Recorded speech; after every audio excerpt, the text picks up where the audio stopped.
Pour les enquêteurs, tout laisse penser qu'une bagarre a eu lieu dans la chambre d'Edwige. 이것도 무슨 C'est l'administration. J'aimerais savoir.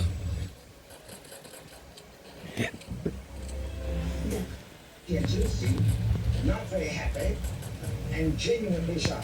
Were you competitors? No. Nobody was ever a competitor. As you go, no.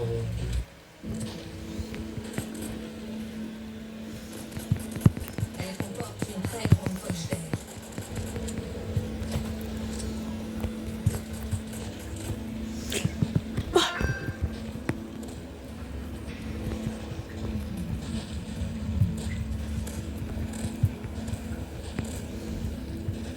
Dès qu'on a pénétré dans le passage, il faut ramper pour avancer à contre-courant. Les roches sont très tranchantes.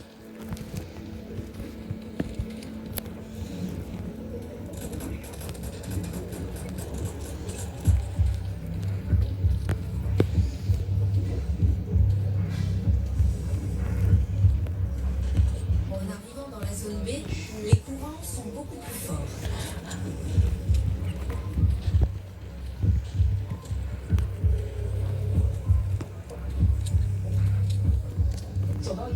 À mi-chemin, Anne-Ting se transforme soudain en Spider-Man. Il s'accroche aux parois pour progresser.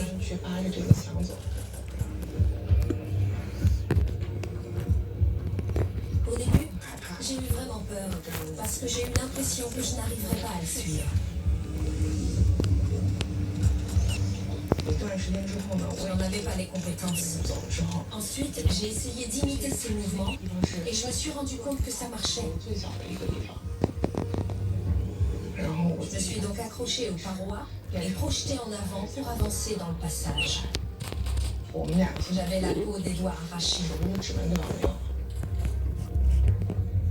Mais l'excitation m'encourageait à aller de l'avant. Les obstacles de la zone B m'ont beaucoup stressé. C'était très étroit et cela faisait presque 30 mètres de long. 2 nuits auparavant, j'avais pensé à ce boyau dans ma chambre et franchement, cela m'effrayait.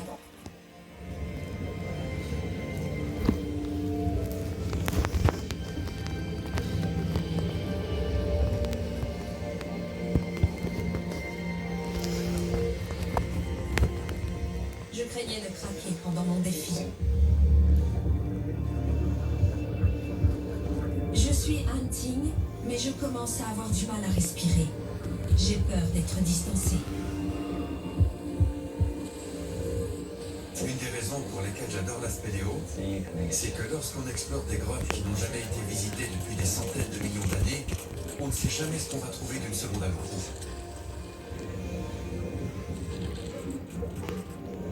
On se dirige maintenant vers une partie plus profonde de la grotte. D'après les scientifiques, c'est l'un des endroits au monde où l'on trouve le plus de poissons et de crevettes aveugles. J'ai hâte de les voir. Après avoir passé la poche d'air de la zone B, on est arrivé au point de jonction rétréci des zones B et C.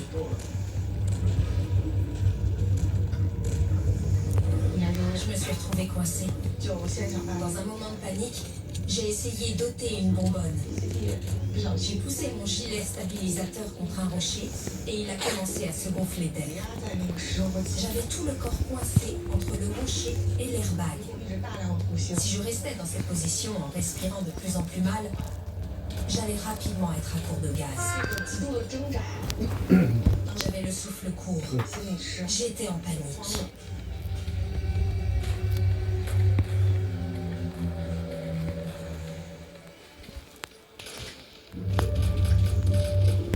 Je suis à Douane, le top du top de la plongée spéléo en Chine. Après avoir tenté une difficile manœuvre, me voilà coincé.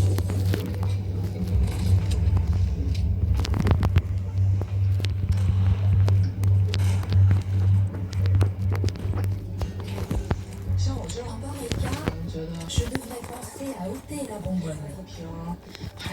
Et si je suis encore coincé, et que mon gilet stabilisateur se remplit d'air, la première idée serait peut-être d'arrêter de lutter et d'abandonner. Je suis d'une nature pessimiste. En y repensant maintenant, ce genre de scénario m'effraie. Ces expériences et ces sensations que l'on ressent dans la grotte peuvent nous amener à être cyniques. C'est une question de compréhension, de conversation avec soi-même.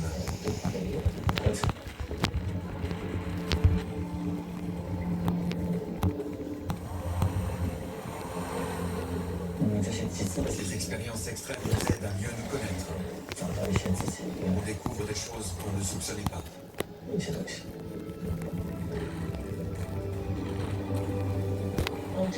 Soudain, Han Ting apparaît devant moi et me montre par geste comment expulser l'air.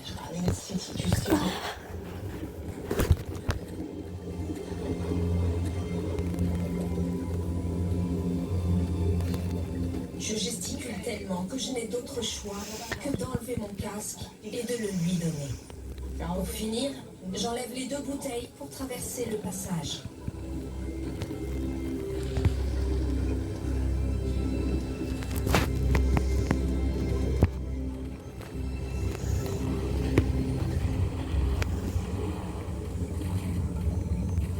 On poursuit notre avancée dans le passage pendant un long moment.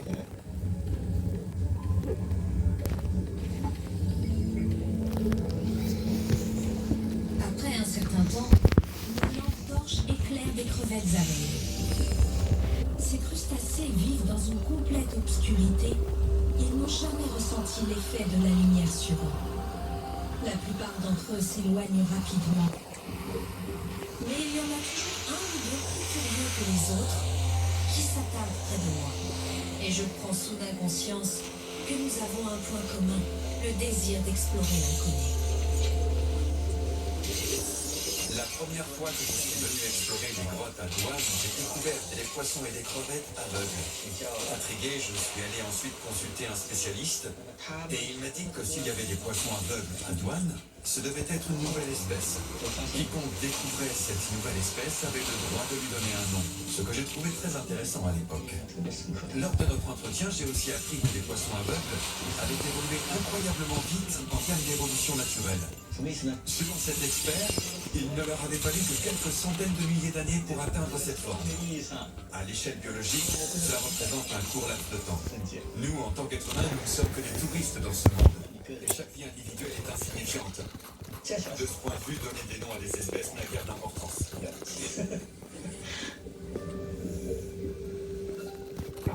Cela me rappelle ce que mon professeur disait toujours. Doit-on se préoccuper de l'opinion des autres à notre sujet? Mettez-vous à la place de la Terre, me disait-il. Même si nous avons toutes sortes de civilisations, les dinosaures et les singes ont existé avant nous. Si l'humanité devait disparaître, la Terre continuerait de tourner. Alors en tant qu'individu, vous devriez adopter le point de vue de la Terre.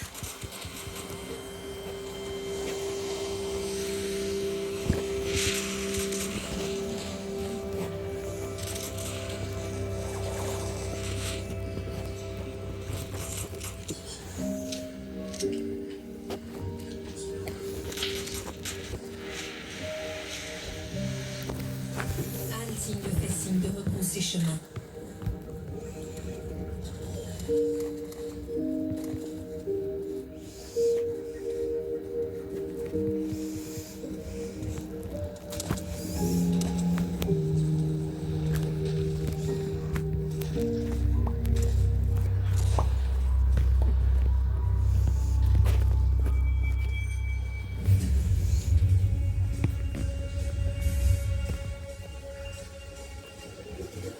Et c'est alors que je me rends compte à quel point ces grottes sous-marines sont imprévisibles. Elles peuvent être calmes et tranquilles, et tout à coup, le courant peut vous emporter. Soudain, j'ai été emporté par les forts courants. J'ai découvert plus tard que le débit était si puissant que j'avais dû dériver accidentellement. Je n'avais aucune idée de là où il pouvait m'amener. Si j'essayais de m'agripper à la roche, j'allais me blesser aux mains, ce qui est très dangereux.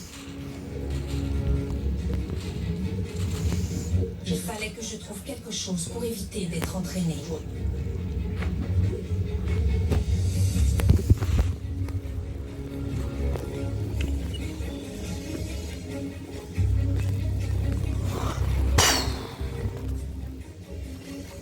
Après avoir trouvé un point d'appui, j'ai vérifié mon gaz pour savoir combien de temps je pouvais rester à cette profondeur.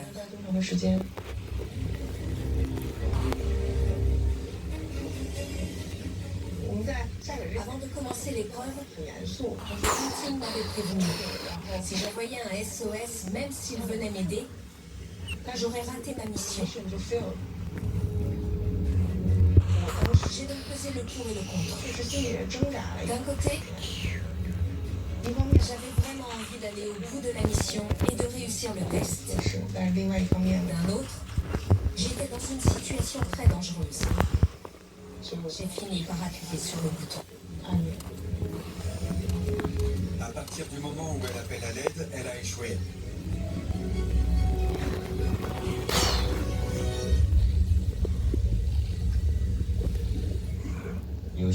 Certaines personnes ne sont pas faites pour la plonger dans les grottes. Il leur faut des règles à respecter. Et ces gens-là sont dangereux. Tout aussi dangereuses, il y a aussi les personnes qui n'acceptent pas leurs erreurs. Je pense que la plongée spéléo, c'est aussi l'art de savoir renoncer. On peut renoncer à une plongée à n'importe quel moment, mais jamais renoncer à soi-même.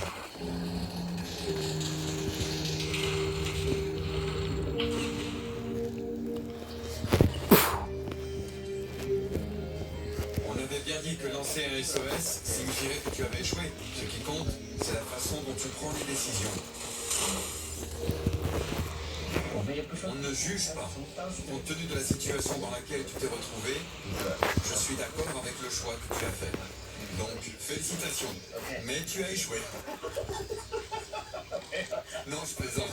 C'est bon, tu t'es très bien débrouillé.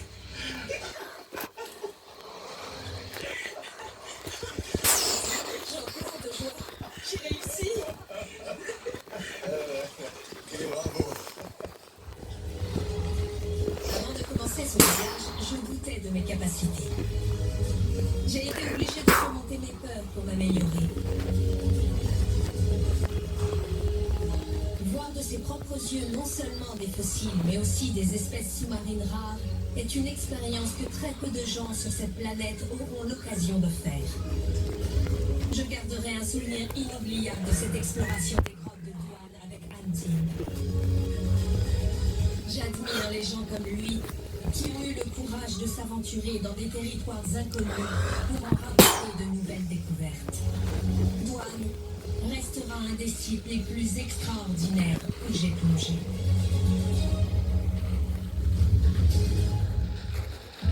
Je vais retracer l'histoire de ton pays. Sur National Geographic. Voici l'histoire que nous ne connaissons pas. C'est l'histoire de survie. Ton pays, Tom Hiddleston remonte le temps inédit, dimanche 26 juillet à 21h sur National Geographic. Oh. Des civilisations.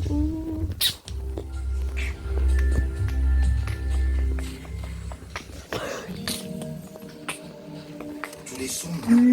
Tout ça. Je demande tout le temps de répéter. Si le téléphone est dans votre pièce et qu'il sonne, je l'entends pas. Parfois, je me sens un peu avec les autres. Alors voici nos amplis mini. Et maintenant, est-ce que vous m'entendez mieux? Assis, plonge, reviens, et les bras. Oui, c'est pas mal, bravo! Sur cet interrupteur, juste ici.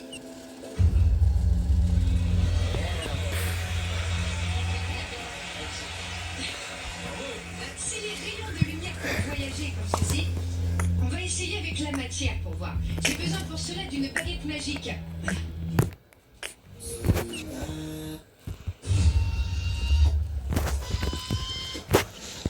C'est loin.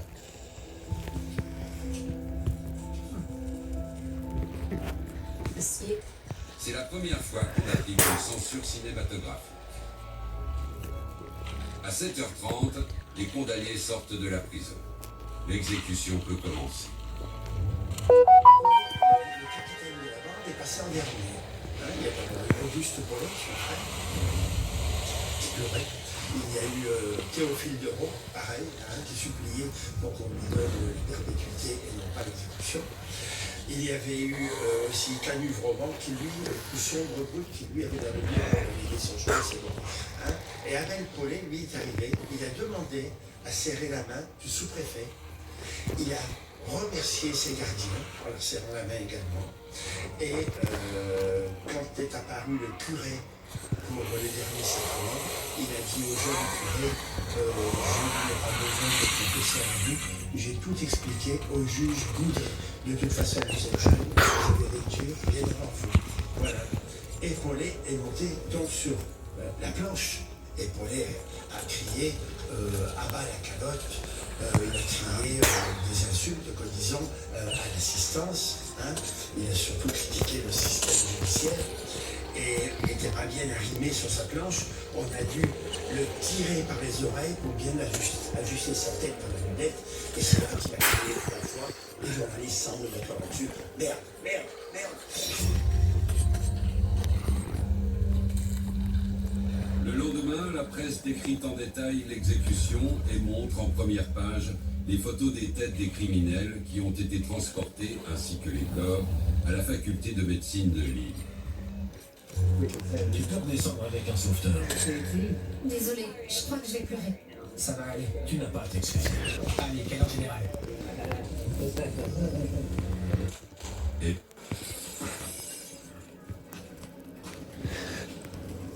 Les restes d'une bâtisse. Pas de mouche chez lui, mais sûrement bien plus sur celui-ci.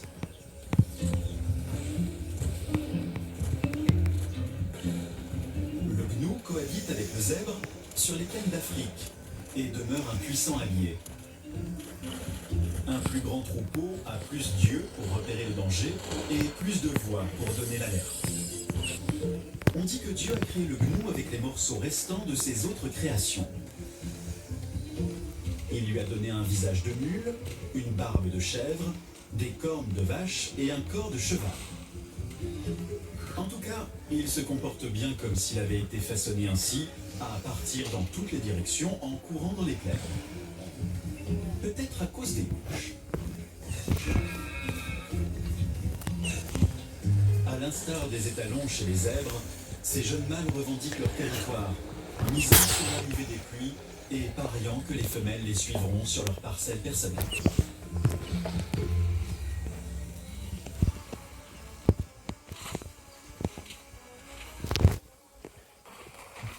Les gnous sont les plus grandes espèces d'antilopes. Ah, celle-ci plus haut. Si, exact.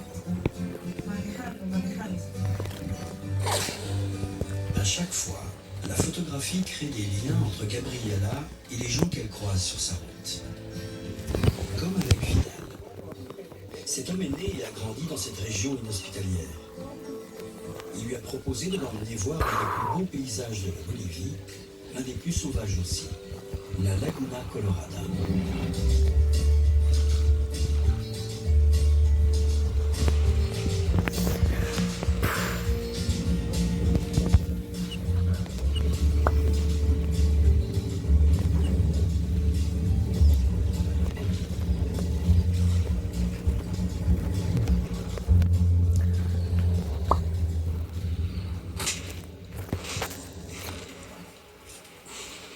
Oh là là, c'est une dinguerie.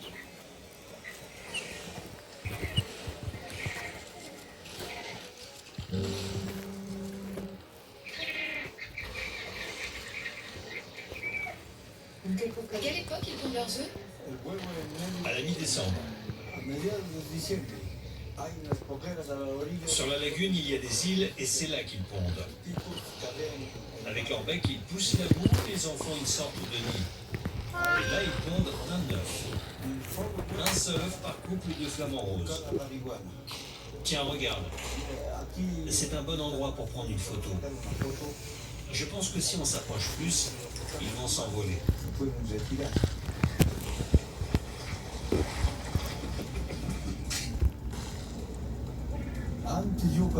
Quand j'étais enfant, je venais souvent ici pour trouver des œufs.